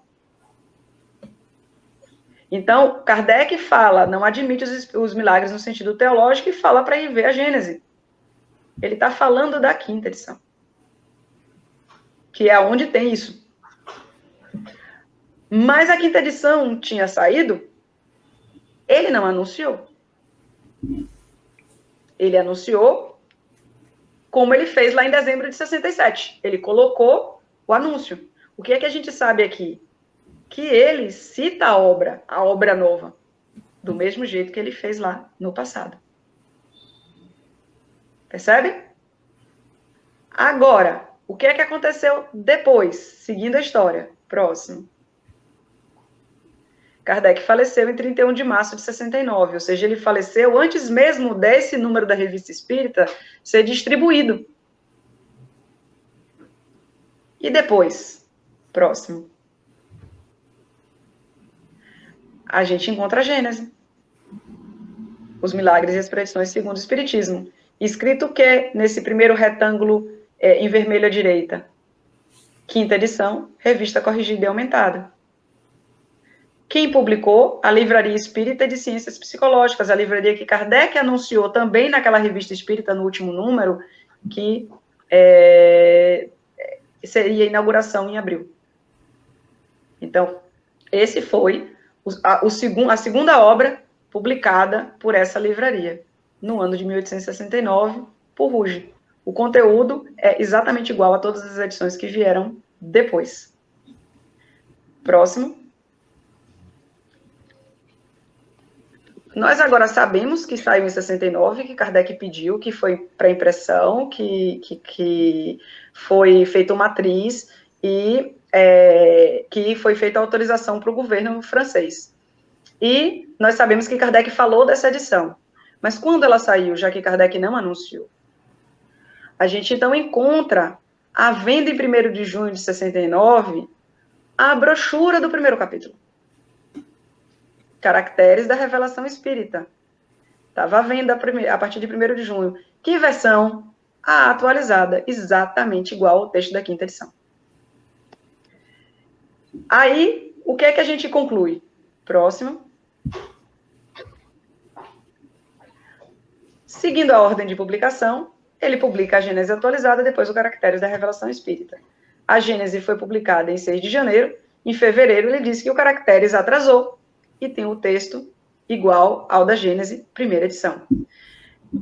A gente não sabe quando foi a Gênese, mas a gente sabe que em fevereiro foi pedido a impressão para o governo francês, que em março Kardec faleceu e que em 1º de junho saiu o Caracteres atualizado.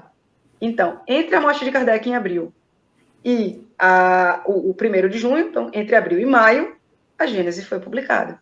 Essa foi a nossa conclusão, considerando tudo que nós temos hoje disponível. Próximo. Mas então a obra foi publicada depois que Kardec faleceu? Sim. Mas qual era a pergunta que a gente queria responder lá no início? Que eu disse, prestem atenção, acompanhem a história. Kardec atualizou em vida a edição? Vamos ver o que é que a legislação fala sobre o autor falecer com a obra concluída, sem ter publicado. Amélie Boudet, como herdeira, poderia publicar, já que, aí começa a citação do Tratado Teórico e Prático da Propriedade Literária e Artística. A morte do autor não influencia o contrato celebrado com uma editora, quando a obra, objeto deste contrato, estiver totalmente concluída. O manuscrito está completo, o autor, durante sua vida, comprometeu-se a entregá-lo ao editor.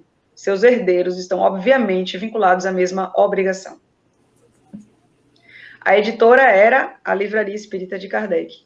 O herdeiro era Amélie Boudet, que também era sócia.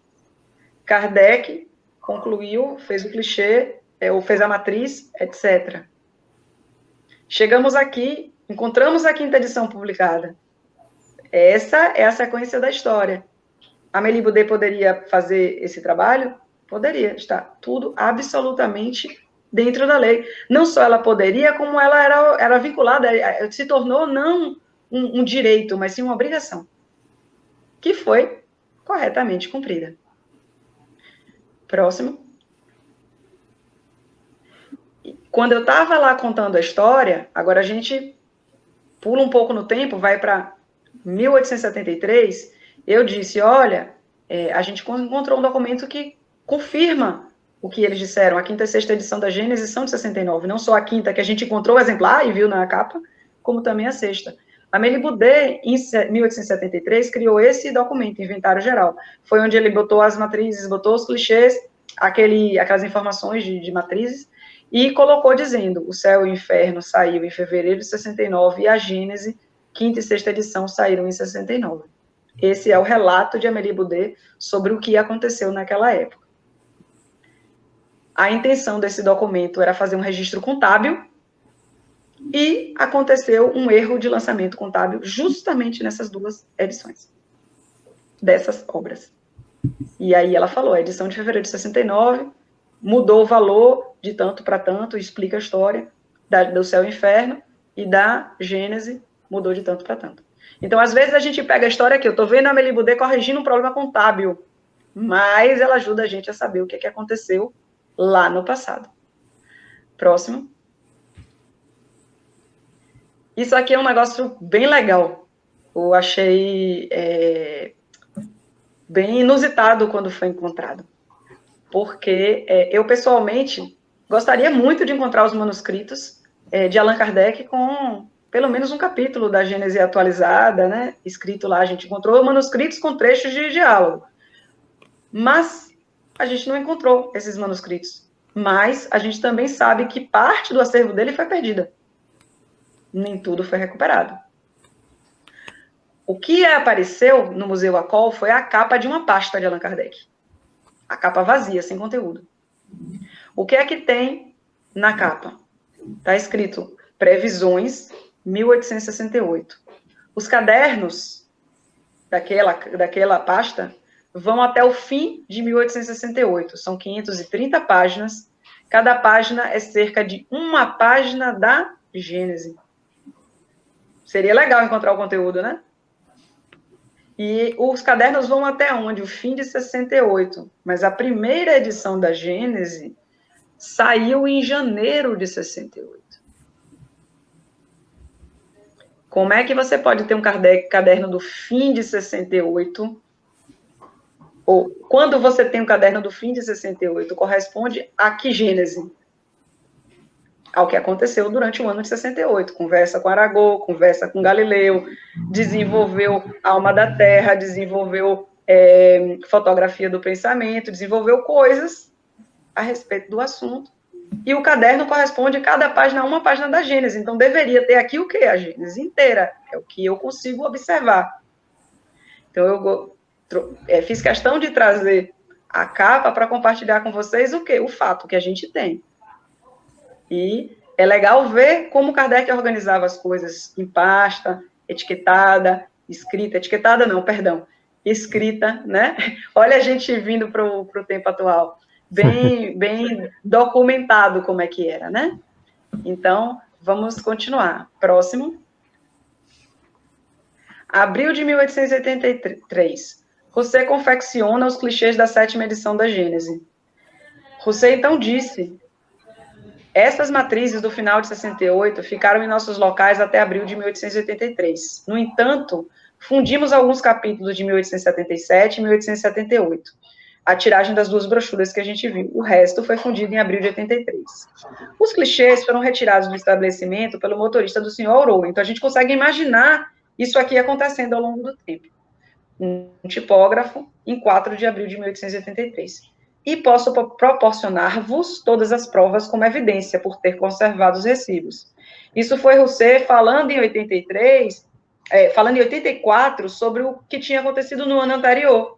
Para quem? Para Henri Sauce. Não foi Henri Sauce que questionou? Ele contou essa história. Então, a gente vê aqui, ele fez as matrizes e agora ele está dizendo que fez clichês e entregou a alguém, ao tipógrafo. Ok, no próximo a gente vai ver a Gênese que ele falou. Essa é a Gênese, 7ª edição, que foi impressa por Aurô e que é de 1883. Agora, para fechar isso aqui, é preciso que ela tenha sido impressa com clichê. Se ela tivesse sido impressa com tipo móvel, a história de Rousseau não vai bater 100%. Foi clichê ou foi tipo móvel? No próximo slide a gente vai ver. A Gênese de 72 está do lado esquerdo, a Gênese de 83 está do lado direito. Quem analisou o papel, né, a Gênese realmente na mão, o exemplar físico, foi Charles Kempf, com um amigo. Com que intenção? Fazer uma análise tipográfica para concluir o quê? A edição foi feita em clichê ou foi feita em tipo móvel? Ele disse, o da esquerda, 1872, foi feito com tipo móvel. O da direita, 1883, foi clichê. Então, quando a gente vê a 7ª edição, a gente vê o texto que Kardec enviou para a tipografia lá em 68, final de 68, ou setembro, estava imprimindo. Depois, Rousseau fez a matriz e congelou o texto dele. Onde é que esse texto vai surgir sem poder mexer em nada, porque você viu como era a matriz? Era o cavadinho das letras aqui, na 7ª edição. Então, a 7ª edição, a gente consegue dizer, seguramente, todo esse texto é o de Kardec. Como ela é igual a todas as outras, a situação está resolvida. Se houvesse diferença, teria havido adulteração. Entre a 5ª e a 7ª edição, teria havido adulteração. Assim, eu concluo aos trancos e barrancos, sem se deixar bater com a internet caindo, a história. Convido vocês a voltarem para 2022, para a gente poder saber por que a adulteração nunca foi comprovada. Próximo.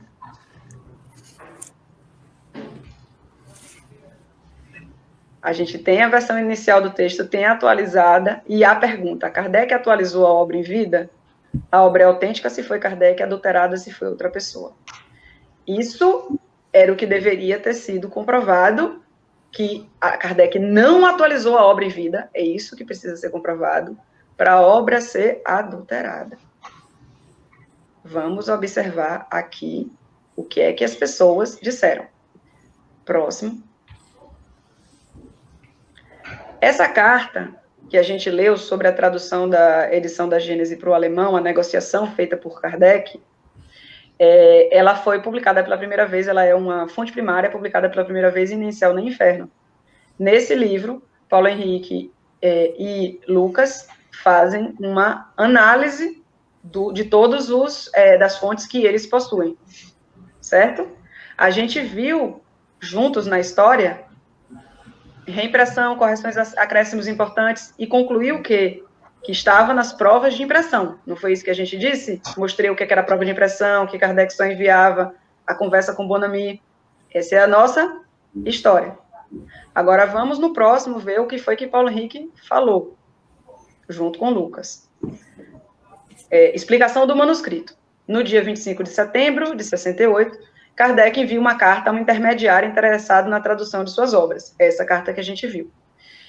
Ele transcreve parte da carta, etc., e fala. Em seguida, Kardec informa que estava trabalhando nas provas da revisão da obra, mas que o trabalho ainda estava pela metade, e a do Céu e o Inferno também aguardava. A gente viu isso.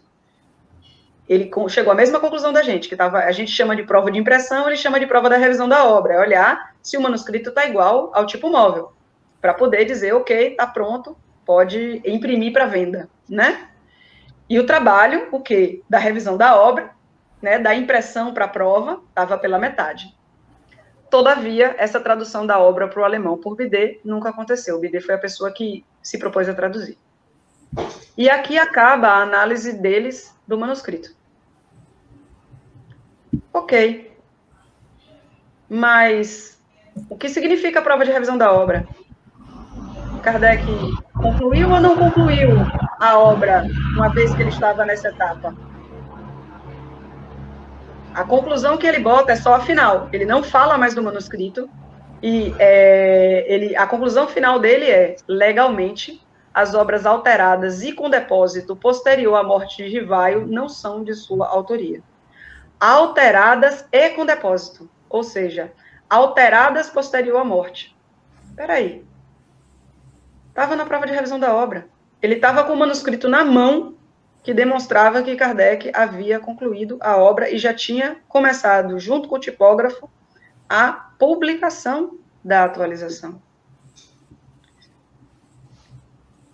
Como é que lida com essa falta de análise no manuscrito, somado com a conclusão de que ele não alterou? Qual foi o critério para o não alterou? Se aqui ele diz claramente, está na prova de revisão da obra. Percebe?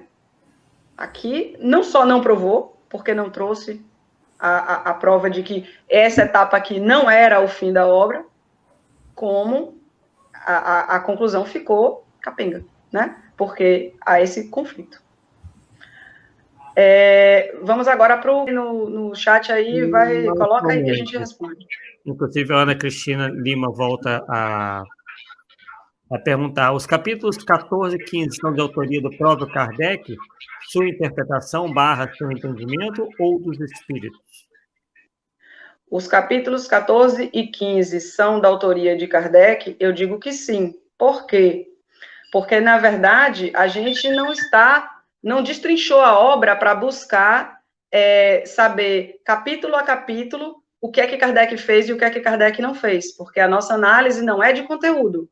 Para demonstrar se foi Kardec ou não, o que está em jogo temos comprovação de que Kardec atualizou a obra, o conjunto da obra. Se atualizou é tudo, se não atualizou não é nada. Então, se a gente viu ele dizendo que estava na tipografia, era a obra toda. Se a gente viu Rousset fazendo matrizes e depois saindo em 1883 com clichê por Aurot, aquele texto que veio da matriz congelada com Kardec em vida, toda a 7ª edição é o texto congelado de Kardec, da época que Kardec estava vivo. Então, a gente tem o lado do texto congelado sendo publicado e o lado de Kardec dizendo que mandou em vida o texto para fazer o tipo móvel que foi usado para fazer a matriz, etc, etc. Aí vem a questão, existem pessoas que esperam analisar se a obra é ou não de Kardec. Olá, Paulo, bem-vindo de volta. A gente está nas perguntas. A gente está nas perguntas, daqui a pouco a gente volta para a apresentação, pode ser? Tá, pode ser. Não sei o que aconteceu. Então, faz parte. Então, tem pessoas que entendem que só será aceito se for de Kardec se doutrinariamente explicar o conteúdo. E por que foi feito, por que não foi feito. E, na verdade, a gente passou por aqui vendo que existia um trabalho deles juntos, de Kardec junto com os desencarnados, para fazer mudanças no texto, e que houve, sim, muitas supressões, e que era de interesse, os espíritos pediram para fazer supressão, disseram que Kardec tinha feito uma parte, pediram mais. Então, assim, não há como a gente entrar nesse mérito, porque, sim, se eu disser, olha, o capítulo tal foi Kardec, porque eu entendo o texto assim, eu estou dando minha interpretação do texto. Eu não estou respondendo a pergunta que resolve a questão. Ao mesmo tempo, eu aproveito para dar minha interpretação. Eu analisei todas as mudanças dos capítulos 14 e 15 e vi, inclusive, no capítulo 14, se eu não estou enganada, eu posso estar citando o capítulo errado. Eu acho que é no 14, que é o que houve inversão de ordem de texto, aonde entrou a fotografia do pensamento. Se foi o 14 que entrou a fotografia do pensamento, é um dos 4 ganhos doutrinários da obra. Sim. Que depois Gabriel Delany disse que confirmou na prática, que confirmaram na prática, não sei se foi ele exatamente, ou ele citou outras pessoas. Infelizmente, eu não trouxe isso, eu não tenho de cabeça. E o capítulo 15 foi onde foi tirado aquele item que incomoda algumas pessoas, o item 67 do desaparecimento do corpo de Jesus. Na semana passada, a gente analisou essa questão para dar o conforto às pessoas que, sim, a conclusão de Kardec de que o rustanguismo caiu por terra porque a consequência de Jesus ser uma gênero é inadmissível, está no item 66. O item 67 não influencia essa parte e também não influencia absolutamente nada na doutrina, porque ele possui apenas informativos e hipóteses. Então, aí, agora sim, eu entrei no texto e fiz a minha análise do texto. Tem mais alguma pergunta?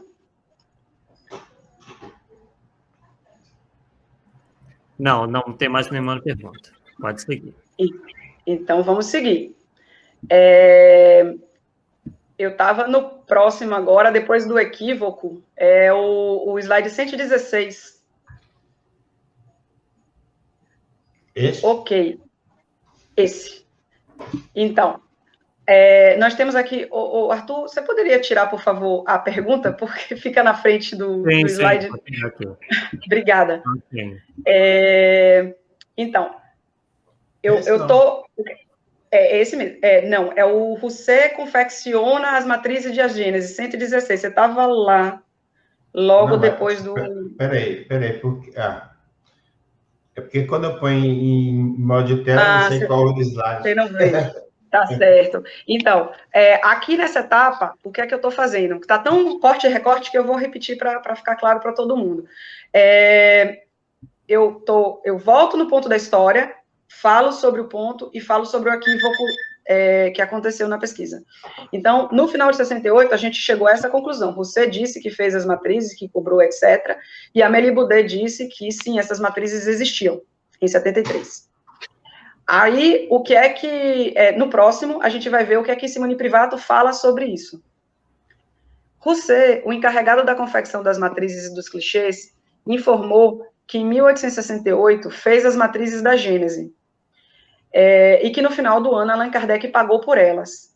Essa informação é mais uma evidência de que a edição definitiva é de 68.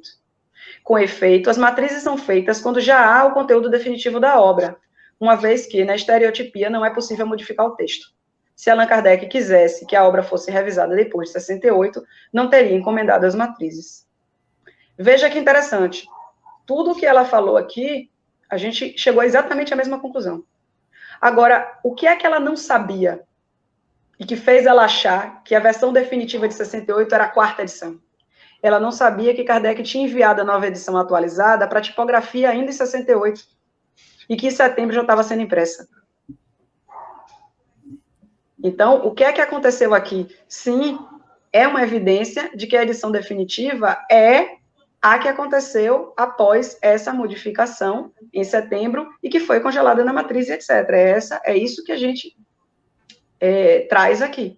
E o que é que ela precisava? Ela precisava conhecer algumas coisas, documentos que não chegaram a ela. Uma era a carta de Kardec falando com o tradutor, né, o intermediário da tradução para o alemão. A outra era o inventário de Amélie Boudet falando da matriz. Assim, ela veria o conjunto completo da obra e poderia concluir, realmente, estava lá em setembro essa mudança, e sim, já não é mais possível, é o conteúdo e não é possível mais modificar o texto, é isso que ela está dizendo. Entendeu? Então, faltou só esse pedacinho. Então, juntando o que a gente sabe com o que ela disse, é aí que a gente fecha que não é que a gente trouxe alguma coisa que contrapôs, ela trouxe um documento dizendo A e a gente trouxe um documento negando o documento dela. Faltava informação para ela, perdão, e a gente trouxe o que completava a história. 4 de fevereiro teve a declaração de impressão, a gente sabe que a tipografia não fez o depósito, que o artigo 48 diz que era a obrigação do tipógrafo e que era uma questão de pagar multa. O que é que aconteceu? No próximo a gente vai ver como Simone Privato interpretou essa situação da ausência do depósito legal. Aqui está a história contada por ela, tudo que ela falou. É esse mesmo, Paulo. Ela falou, sim, que a primeira autorização correspondia às 4 primeiras edições, falou que você fez a matriz no final do ano, falou sobre o segundo pedido de impressão da obra, mas viu que não tinha o depósito legal e ela não sabia qual era a edição. Opa! É porque para mim ficou atrasado aqui, desculpa. Tranquila. Depois do equívoco de Simone, eu estou num slide que tem a linha do tempo para ela. É o número 119. Se você sair e entrar de novo, você consegue ver o número, por favor. Esse aqui não, né? Não, é antes, você já passou. Tá. É porque você começou a falar, a impressão minha que já tinha falado. Não. Sabe o que acontece? A gente tem o mesmo gráfico de pessoas diferentes contando a história. E o que é que acontece? Nesse corta e recorta, a gente acaba perdendo o fio da meada. E aí, vamos lá. Agora é a vez de Simone Privato contar a história dela. E aqui a gente precisa ver a história dela para entender aonde que ela tropeçou. Então, ela falou da matriz de Rousset, falou da segunda impressão e que não teve depósito legal, mas que ela não sabia qual era a edição. Mas ela achou que essa edição tinha o mesmo conteúdo que as anteriores.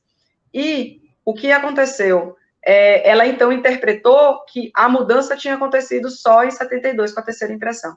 E em 83, Rousset e Aurot tinham destruído as matrizes, não confeccionado clichês.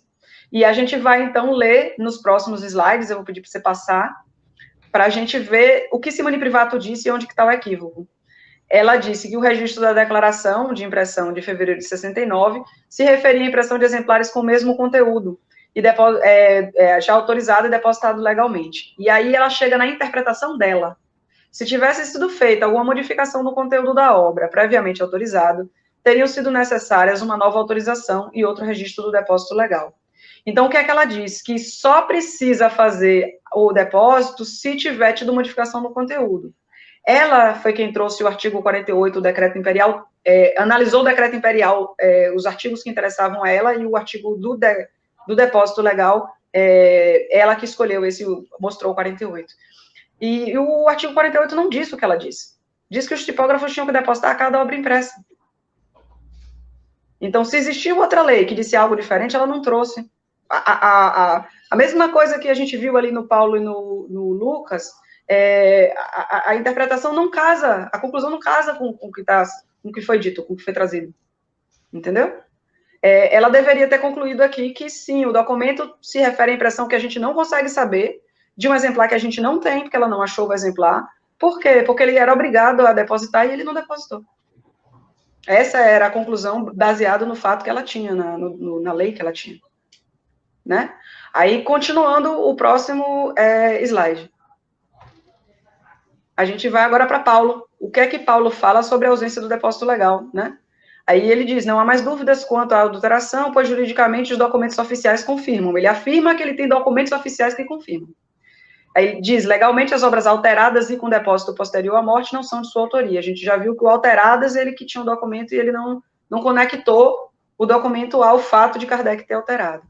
Mas aí, como nota de rodapé, para explicar o depósito posterior à morte, ele trouxe o seguinte, havendo o depósito judicial, que é o que ele chamou o depósito legal, de uma determinada edição, com novo conteúdo após a morte do autor, o conteúdo legítimo é sempre o da edição imediatamente anterior à morte. Mas peraí. Não pode ter depósito legal de edição com novo conteúdo que o autor concluiu a obra, a gente viu que pode. Do contrário, nenhuma obra póstuma seria possível. Ele também não disse que artigo de que lei ele tirou isso. Porque o que a gente sabe hoje é só que o tipógrafo era obrigado a fazer. Nada foi dito sobre o momento em que esse depósito tinha que acontecer. Então, aqui também ele foi para uma análise que não tem fato, que não tem evidência, né? Que não tem comprovação de onde o argumento dele, a interpretação dele, veio. Vamos para o próximo. Agora a gente chega ao slide parecido, né, Paulo? Só que agora fala a história do seu xará, Paulo Henrique e Lucas Sampaio. A gente vê que há diferenças entre as histórias dele.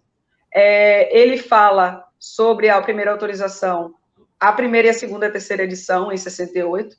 Ele viu no manuscrito, que estava na impressão em setembro, né, o manuscrito da tradução, mas ele jogou a quarta edição para a segunda impressão. Ele jogou a quarta edição para 1869. Simoni tinha colocado a quarta edição no local correto, em 1868. Paulo disse que não, que a quarta edição, o pedido da segunda autorização foi da quarta edição. Baseado em quê? Não sei. E aí, quando a quinta edição já era conhecida, em 2020, e ele disse que a quinta era clandestina. Ele não reconheceu que esse era o lugar da quinta edição. Ele disse simplesmente que era clandestina porque não tinha nenhum documento. Claro que não tinha nenhum documento. Está dito aqui que a segunda impressão que autorizava, ele está dizendo que é a quarta edição. Ele, digamos assim, ocupou o documento com uma edição, sem explicar por quê, e disse que a quinta era clandestina por um argumento que não tem dizendo na lei que se não fizer o depósito legal ou não fizer a declaração de impressão é clandestino. Os dois casos é multa. A gente viu o depósito legal porque foi o que faltou. Então, na hora que ele bagunçou essa história aqui, a história ficou sem sentido. Ele não trouxe a parte de você falando da matriz, que era um fator que Simoni fechava. Se ele tivesse visto a obra na impressão em setembro e trouxesse o argumento de Simoni, que era a fala do Ruge da matriz, ele tinha fechado a questão. Porque estaria congelado, teria ido para Aurô, ele não viu isso, não trouxe na pesquisa dele. E aí o resultado dessa análise foi que a terceira impressão é que seria a da atualização. Aí complicou a história, sabe? Então, essas foram os pontos que não foram observados e que a gente observou e trouxe. Vamos para o próximo? Para fechar, essa é a declaração de Rousset falando, e Simone Privato fez o equívoco, né? A gente vai ver no próximo, que ela não entendeu que o que você falou era a confecção de clichê. Vamos ver o próximo a fala dela. Então, Rousset disse, fiz clichês. Aí, ele usou a palavra fundiu, a fundição. A fundição a qual Rousset se referiu significa o derretimento e, por conseguinte, a inutilização definitiva das matrizes, não sua moldagem, uma vez que ele havia deixado claro que havia feito as matrizes em 68. Então, ele disse que em 1877 e 78 teve inutilização das matrizes e que em abril de 83 foi destruído o que restava delas. A palavra fundição fez Simone Privato se perder aqui no entendimento da coisa. Porque fundição é confecção de clichê a partir da matriz, e não destruição da matriz. E ela nem verificou as brochuras. Porque se você disse que em 1877, 78, ele fez brochuras com texto novo, precisa olhar a brochura. Vamos atrás da brochura? Onde é que ela está? Ela existe? É do ano? Tem o texto novo? Ela não trouxe isso. Percebe? Então, ela se perdeu. A gente foi, evidentemente, a gente sabia, né, no nosso estudo, a gente percebeu que fundição era a confecção de clichê, e aí a história passou a ter sentido, né? E a gente achou, sim, o esboço geológico da Terra está no próximo slide, é uma das brochuras, e ela é exatamente igual à nova edição. Eu trouxe aqui uma das páginas dela, para botar lado a lado, é só parar a live e comparar, não precisa saber francês, é só ver que as letras das palavras são exatamente iguais. Então, você estava falando a verdade, ele fez o clichê que imprimiu essa brochura. Percebe? E, por fim, mais um slide, por favor. Aurô, a gente mostrou que era Aurô, o tipógrafo daqui. E mostrou também no próximo slide que foi feito com clichê.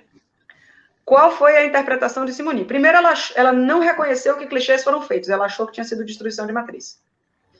Segundo, ela disse essa que está no próximo slide. Ela disse essa fala. Rousset também revelou que os clichês encomendados por Kardec foram retirados por um motorista de um tipógrafo chamado Aurô.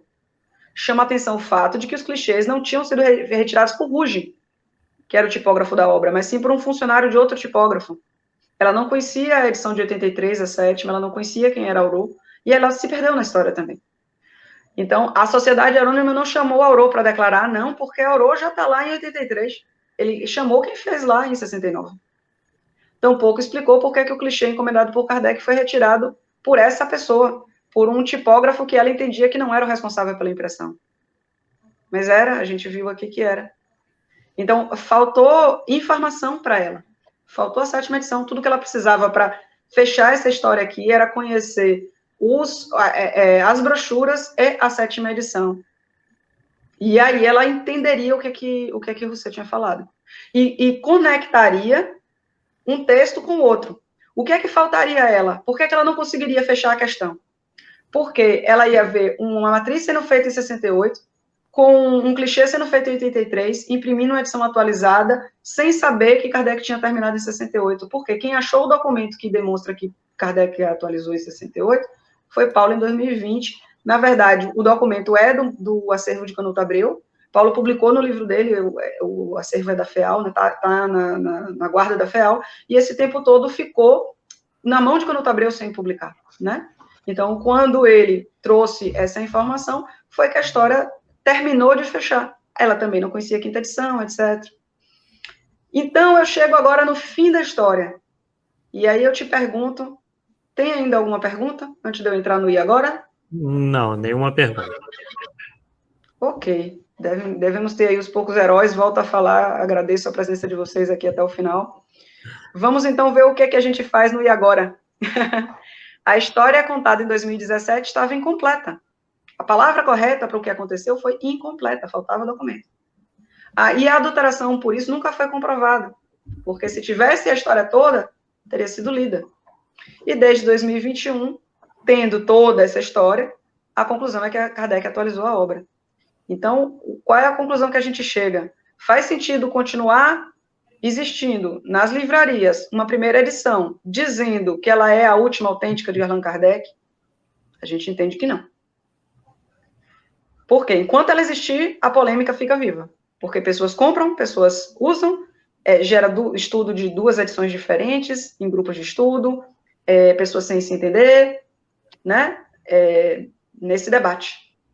Então, a gente entende, ok, a primeira edição pode, claro, continuar sendo publicada como uma edição histórica, o primeiro pensamento do autor, etc. Então, é esse o convite que a gente deixa para a reflexão do movimento espírita, né? Todos que desejarem ouvir aqui o nosso trabalho. Acho que já chegou no momento em que a gente pode colocar a quinta edição tranquilamente no lugar dela. E aí, o último slide é para falar pode trocar, Paulo? Obrigada.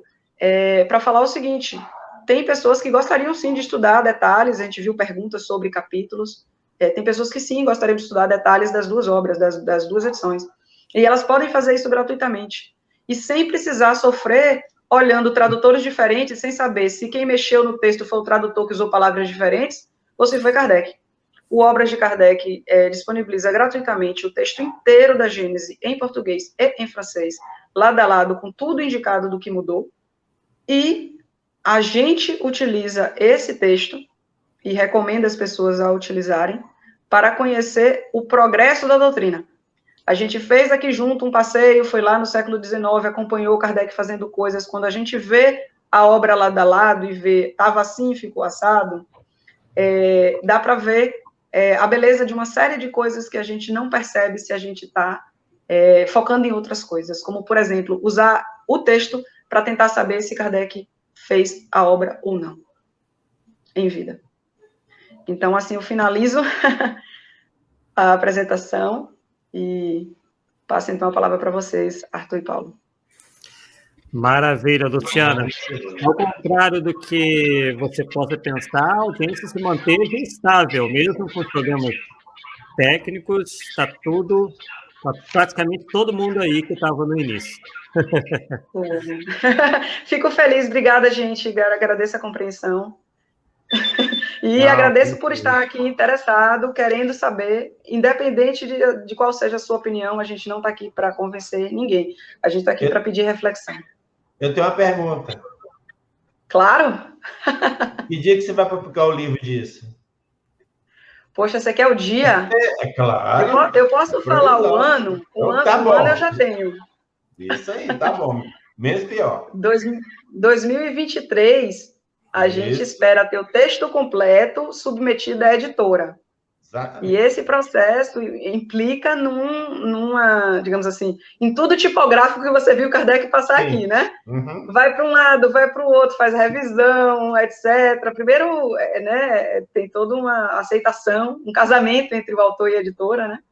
E até que finalmente diagrama, etc., e sai. Então, eu sei que em 2023 a gente espera que esteja na mão da editora que a gente escolher para publicar, que a gente combinar para publicar. Vocês, por acaso, chegaram a ter contato com editoras que publicam os livros de espírito para colocar essa situação suas? Ou seja, esse resultado que vocês acharam da pesquisa? Diretamente ainda não. Eu acho que seria uma boa ideia, porque, veja bem, você mesmo falou que o cara vai lá na livraria, ou tem essa edição e aquela. E aí fica na dúvida. Se publicar, falando que é histórica, é diferente do que é autêntica, que dá a impressão que a outra é adulterada. Então, de repente, esse contato com as editoras é interessante. Vocês três, eu sei, o Carlos e o Adair, dão um toque, sei lá, não sei, uma ideia. Eu acho que é uma boa ideia. Hoje nós temos, o Adair publicou o livro da Obra Esquecida de Angeli Torteroli pelo CCDPE, o Carlos está em processo de publicação do livro dele, isso é o que a gente tem hoje, são outros livros, e eu estou com o Luiz Lira em contato com editoras para publicar um outro livro sobre outro assunto. Então, aquela coisa da filhinha, né? E a nossa intenção vai ser, entre as editoras que aqui eu estou levando para o Luiz Lira, não é o CCDPE, é outra, a gente vai depois conversar com elas.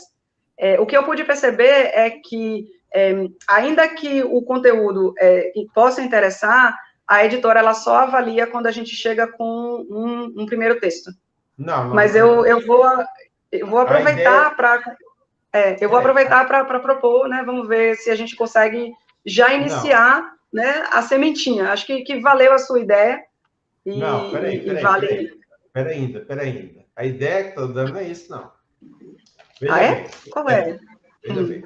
Nós temos a FEB que publica nós temos o IED que publica os livros de Kardec, nós temos a CELS que publica de Kardec, ok? Todas elas publicam a Gênese. É levar isso para elas e falar só, gente, ó, a situação é essa. Essa Gênese que está falando que é adulterada não é adulterada. Nós temos essas provas para ter essa noção. Para daí sim, eles começam a publicar Ó, essa Gênesis a quarta edição é histórica, essa primeira Gênesis é histórica. Deu para entender agora? Agora eu entendi. Agora eu expliquei, né? É porque eu tinha entendido, você perguntou da obra nova e perguntou da editora, eu achei que você estava querendo dizer para a gente já combinar com a editora para poder te dar a data. Não, é mais do nosso... que já está aí. Porque, igual você falou, você vai lá na livraria, eu tenho as duas. E ainda fala que da primeira à quarta, seja qualquer uma que tenha, fala que essa é autêntica, então dá a entender que a outra é adulterada. Aqui, então, concluir, né? Já se passaram aí 2 horas e 20 minutos, né? E a gente se vê no próximo Polêmica Espírita, na próxima quarta-feira, às 8 horas, nesse mesmo canal. Um forte abraço a todos e até lá. Tchau, tchau.